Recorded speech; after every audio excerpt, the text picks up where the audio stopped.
از نور پاک قرآن صبح صفا دمیده. Assalamualaikum warahmatullahi wabarakatuh. Pemirsa MTA, pernahkah membayangkan bagaimana junjungan kita, Baginda Rasulullah Muhammad Al-Mustafa Sallallahu Alaihi Wasallam, mengembalikan hak-hak Allah Subhanahu Wa Taala dan juga hak-hak manusia di tengah kegelapan moral yang begitu pekat? Jawaban dari pertanyaan ini akan kita temukan dalam program Lafaz Al-Masih. Bersama saya, Yudi Wahyudin, dan juga narasumber kita, Maulana Saifullah Ahmad Faruk, akan menggali kembali sabda-sabda dari Hadrat Masih Mau'ud alaihi salatu wassalam yang ada di dalam Malfuzat jilid yang kedua, yang pada kesempatan ini akan membawakan tema budi pekerti Rasulullah Shallallahu Alaihi Wasallam. Baik, terlebih dahulu kita akan sapa narasumber kita, Maulana Saifullah. Assalamualaikum Maulana. Waalaikumsalam warahmatullahi wabarakatuh. Bagaimana kabar hari ini? Alhamdulillah baik. Alhamdulillah baik. Seperti apa yang sudah disampaikan di awal tadi, berkenaan tentang tema yang akan kita bicarakan pada episode kali ini adalah tentang budi pekerti dari Baginda Rasulullah Muhammad SAW. Baik, terlebih dahulu barangkali Maulana bisa menyampaikan seperti apa sabda dari Hadrat Masih Mau'ud alaihi salatu wassalam berkenaan tentang tema ini. Silakan Maulana. Baik. Hadrat Masih Mau'ud alaihi salatu wassalam dalam satu kesempatan beliau bersabda, kehormatan Hadrat Rasulullah Shallallahu Alaihi Wasallam lebih besar daripada kehormatan orang lain. Beliaulah yang menghidupkan kembali dunia ini. Berkaitan dengan bangsa Arab, perzinahan, mabuk, dan berperang satu sama lain adalah ciri utama mereka. Mereka telah menghapus hak-hak makhluk hidup. Mereka telah menghilangkan anggapan bahwa mereka punya tugas atau hak atas yang lain. Simpati dan niat baik mereka telah hilang. Tidak hanya hak-hak makhluk hidup yang telah diinjak-injak, bahkan hak-hak Tuhan juga telah tertutup dalam kegelapan yang pekat. Batu-batuan, tumbuh-tumbuhan, dan bintang-bintang dijadikan sekutu Tuhan yang Maha Perkasa. Berbagai macam ateis merupakan hal yang lazim. Manusia yang lemah, bahkan bagian tubuh yang bersifat pribadi pun disembah. Jika seseorang yang berhati tulus menyaksikan keadaan ini, dia akan melihat sebuah bentuk tirani yang sangat mengerikan. Hal itu merupakan satu sisi tubuh yang lumpuh, tetapi kelumpuhan tersebut mempengaruhi kedua sisi tubuh. Kejahatan total di daerah-daerah tersebut, kedamaian dan keamanan tidak terdapat di daratan ataupun di lautan. Lihatlah Hadrat Rasulullah Shallallahu Alaihi Wasallam pada masa kegelapan tersebut. Beliaulah yang meletakkan kedua bagian itu pada tempatnya. Beliau meletakkan hak-hak manusia, demikian juga hak-hak Tuhan pada tempatnya. Seseorang dapat memahami kesempurnaan moral Hadrat Rasulullah Shallallahu Alaihi Wasallam dengan melihat masa kegelapan di masa hidup beliau. Musuh-musuh beliau menganiaya beliau dan para pengikut beliau. Dan penganiayaan tersebut begitu keras, tetapi ketika beliau memiliki kekuatan untuk memperlakukan mereka sekehendak beliau, beliau memperlihatkan kemurahan hati yang luar biasa. Tidak ada kesusahan yang tidak ditimpakan Abu Jahal dan teman-temannya kepada Rasulullah Shallallahu Alaihi Wasallam.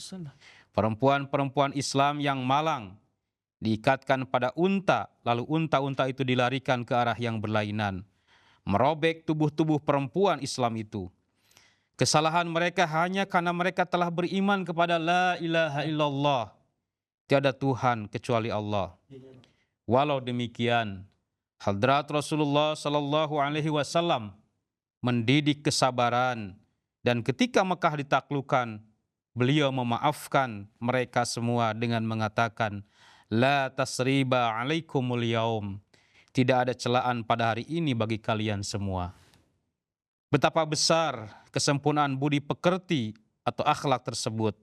Hal itu tidak terdapat pada nabi lain manapun. Allahumma sholli ala Muhammadin wa ala ali Muhammadin. Pendeknya, kalian harus memiliki budi pekerti atau akhlak yang tinggi, karena itulah kunci perbuatan-perbuatan baik. Jadi ini sabda Hadrat Masih Maud Al-Wassalam dalam uraian yang singkat ya. Beliau memberikan satu gambaran dua sisi kehidupan Rasulullah Shallallahu Alaihi Wasallam, dan ini menjadi acuan bagi kita, karena untuk melihat akhlak seseorang maka kita bisa melihat dua sisi ini.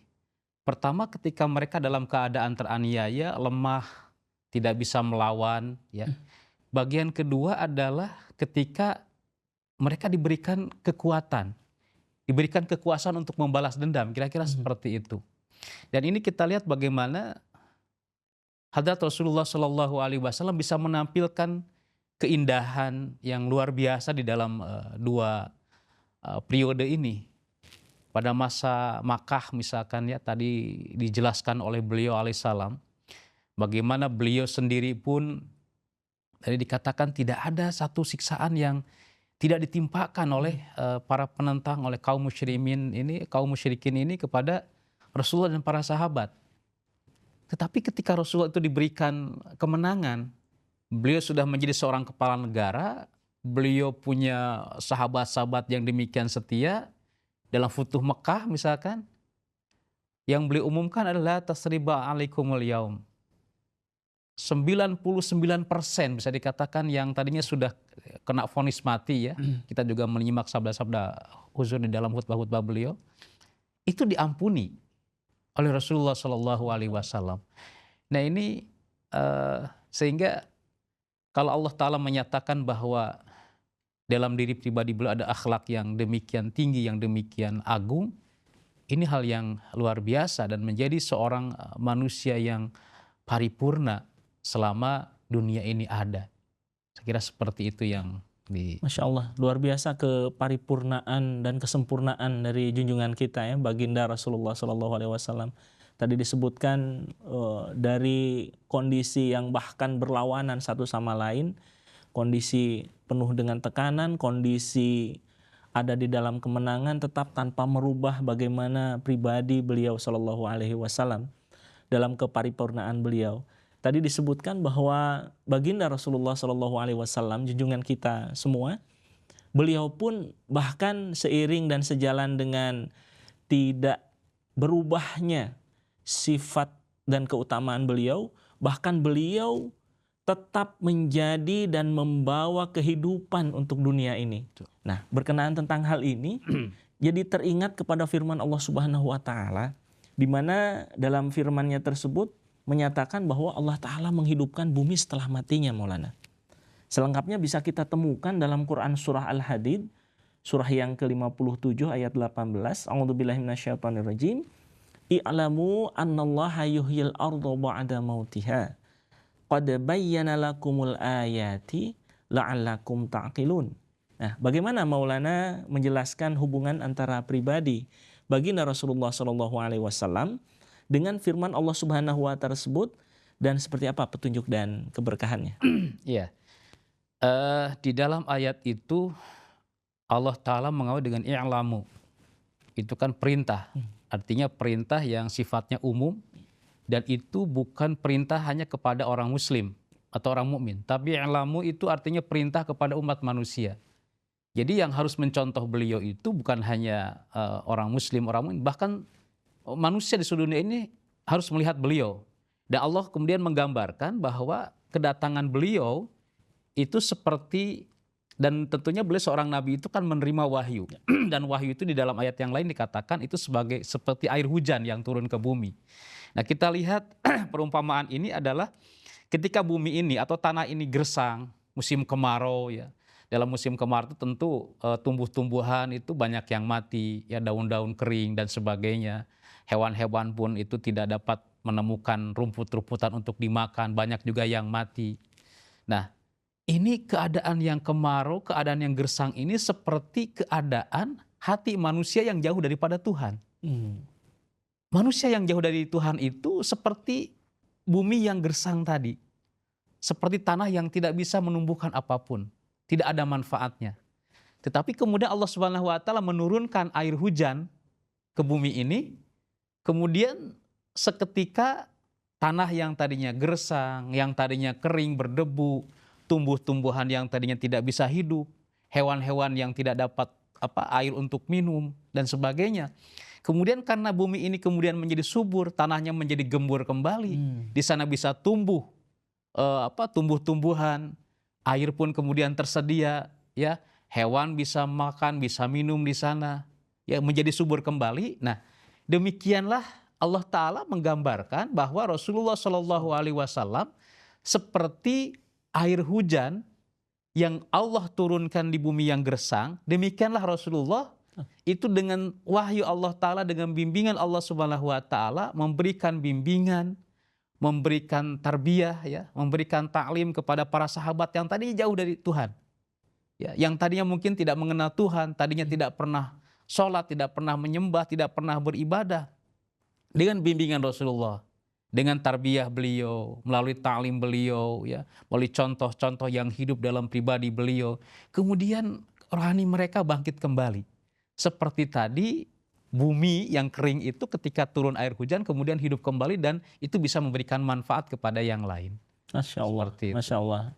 Luar biasa, menjadi satu hal gambaran yang menyegarkan, ya. Dengan membayangkannya saja kita bisa merasakan bagaimana kesegaran jasmani maupun rohani atas diturunkannya atau diutusnya baginda Rasulullah Shallallahu Alaihi Wasallam untuk kita semua.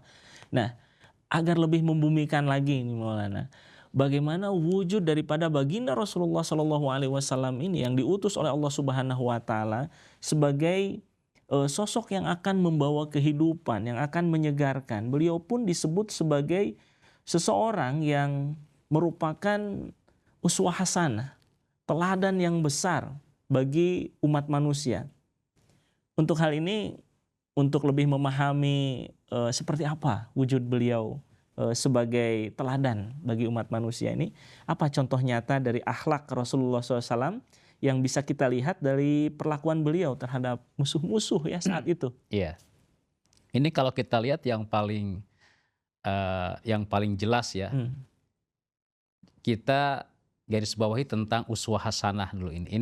Ini hal yang sangat penting untuk dipahami secara mendalam, karena di dalam bahasa Arab itu uswah, ya, kata uswah itu lebih kepada akhlak, ya, tidak kepada contoh-contoh yang hanya bersifat jasmani. Ya, ini sebelum kepada yang tadi, ya. Oleh karena itu, ketika Allah Ta'ala menyatakan dalam surah Al-Ahzab itu bahwa dalam pribadi beliau terdapat uswah hasanah, maka ketika kita mencontoh pribadi Rasulullah Shallallahu Alaihi Wasallam, bagaimana akhlak beliau itu bisa dicontoh oleh semua bangsa, oleh semua ras, oleh semua suku, oleh semua manusia yang hidup di muka bumi ini. Bukan hanya Islam saja, ya? Bukan hanya orang Islam. Tetapi kalau secara fisik, tentu saja kalau kita mau mencontoh beliau itu banyak keterbatasan. Kalau secara fisik. Karena bagaimana dulu beliau hidup di Jazirah Arab itu yang panas dan sebagainya, sehingga berpengaruh kepada pakaian dan sebagainya. Ya. Nah, maka banyak orang kemudian yang mencontoh pribadi beliau dari sisi pakaiannya, tidak salah. Ya, tetapi yang paling utama adalah uswahnya, akhlaknya. Nah, contoh yang tadi yang paling nyata ketika terjadi Futuh Mekah, ya, ini saya kira satu kejadian yang paling fenomenal, ya, di dalam sejarah itu, di mana tadinya beliau terusir, kemudian beliau kembali sebagai seorang pemenang, ya. Dan kita melihat tadi sisi akhlak beliau yang luar biasa ini. Bagaimana misalkan seorang Ikrimah, ya, bin Abu Jahal, yang Ikrimah ini sudah divonis mati lah ceritanya oleh Rasulullah Shallallahu Alaihi Wasallam. Ketika Rasulullah itu menaklukkan kota Mekah atau Futuh Mekah terjadi, maka Ikrimah ini muncullah kekhawatiran, muncullah ketakutannya dan melarikan diri. Ya, dalam satu riwayat dikatakan itu sudah mau menyeberang ke sudah ada di pelabuhan lah gitu, mau menyeberang ke lain daerah begitu. Kemudian istrinya datang memberitahukan bahwa Rasulullah ini sudah memberikan pengampunan umum. Kira-kira seperti itu, pengampunan Ketakutan umum. ya, tadinya ketakutan. Melalui pengumuman tadi Ya. kan la tasriba alaikumul yaum gitu kan, bahwa inilah pengumuman umumnya bahwa hari ini tidak ada celaan, yang minta ampun, yang minta maaf akan dimaafkan oleh beliau. Padahal bisa saja membalas. Sangat mungkin. Dan sangat mungkin dengan 10.000 pasukan Ya. ya, dan dalam keadaan yang tentu saja on fire lah istilahnya ya, dalam keadaan yang siap sedia, sementara Mekah dalam keadaan yang betul-betul sedang terjatuh begitu ya. Dan kemudian Ikrimah begitu mendengar itu ada perasaan tidak percaya. Apa mungkin Rasulullah mau memaafkan saya? Ya. Jadi dia bertanya kepada istrinya, apa mungkin ya Muhammad ini mau memaafkan saya, sedangkan kesalahan saya, dosa saya kepada Muhammad ini luar biasa. Kata istrinya, yakin. Dan Rasulullah juga sudah banyak memaafkan yang lainnya. Ya dengan tentu secara manusiawi ya, Ikrimah ini karena tadi ya banyak kesalahan yang dilakukan, kembali menghadap Rasulullah. Dan singkat cerita kemudian Rasulullah memaafkannya. Ini luar biasa. Dan ini bukan dongeng ya Maulana ya. Dan ini nyata.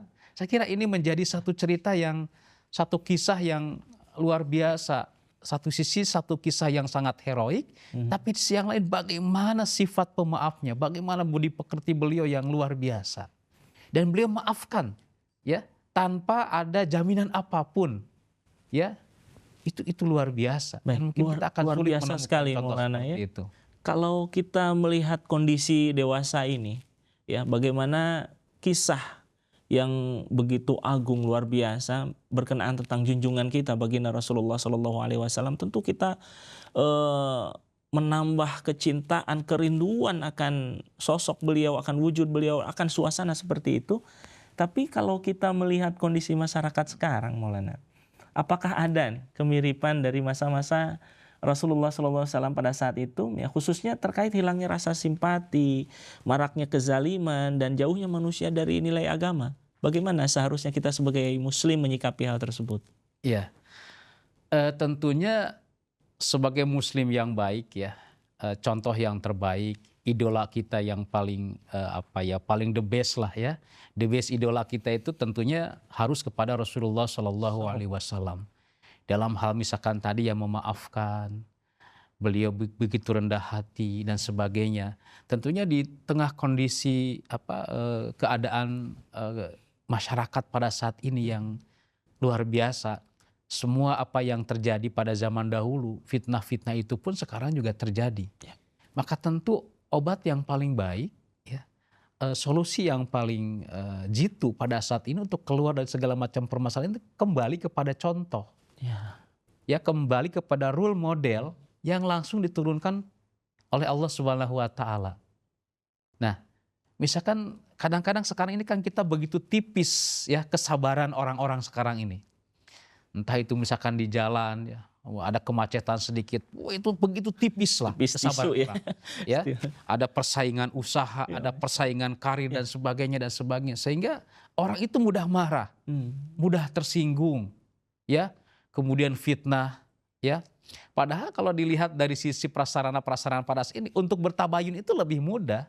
Memverifikasi suatu berita itu mungkin sekarang itu lebih mudah dibanding zaman dulu. Dulu itu kalau saya misalkan ke Pak Yudi mau memverifikasi berita itu jauh, sulit. Mungkin berhari-hari kalau Pak Yudinya tinggal di daerah. Sekarang itu lebih mudah. Tapi karena itu orang kemudian mungkin karena terlalu mudah ini, maka orang juga di dalam hal keburukan juga lebih cepat juga menyebarnya. Malah jadi lupa diri ya. Seringnya terjadi seperti jadi itu. begitu. Nah tentu ini kalau kita kembalikan kepada contoh yang tadi ya, maka role model kita, maka the best idola kita adalah kepada Rasulullah SAW. Inilah yang paling yang paling baik pada saat ini. Bagaimana beliau ya berperilaku, bagaimana akhlak beliau, bagaimana teladan beliau, bagaimana tarbiyah beliau, bagaimana taklim beliau kepada para sahabat. Dan saya kira ini bukan hal yang tidak mungkin kita lakukan, sangat mungkin dan sangat bisa kita perbuat dalam kehidupan kita sehari-hari sekarang ini. Masya Allah, luar biasa sekali Maulana. Walaupun dengan waktu yang singkat, sepenggal kisah yang luar biasa dari baginda Rasulullah SAW tentu saja menambah kecintaan dan kerinduan kita kepada beliau. Tapi memang waktu sudah membatasi kita. Insya Allah Ta'ala kita akan bertemu lagi di kesempatan yang akan datang, Maulana. Baik, terima kasih jazakumullah ahsanul jaza kepada pemirsa sekalian yang sudah setia menyimak dan mendengarkan program Lafaz Al-Masih kali ini. Semoga Allah Subhanahu wa taala menjadikan hal-hal yang kita dengar saat ini menambah kecintaan, kerinduan, dan juga bagaimana cara kita mengamalkan keteladanan dari junjungan kita baginda Rasulullah Muhammad Al-Mustafa Sallallahu Alaihi Wasallam. Saya Yudi Wahyudin beserta kru yang bertugas mohon pamit undur diri. Insya Allah kita akan bertemu kembali pada episode yang akan datang yang tentunya akan lebih menarik lagi. Wa akhiru da'wana alhamdulillahi rabbil alamin. Assalamualaikum warahmatullahi wabarakatuh.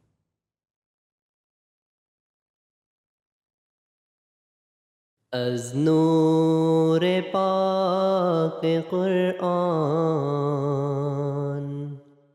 صبح صفا دمیده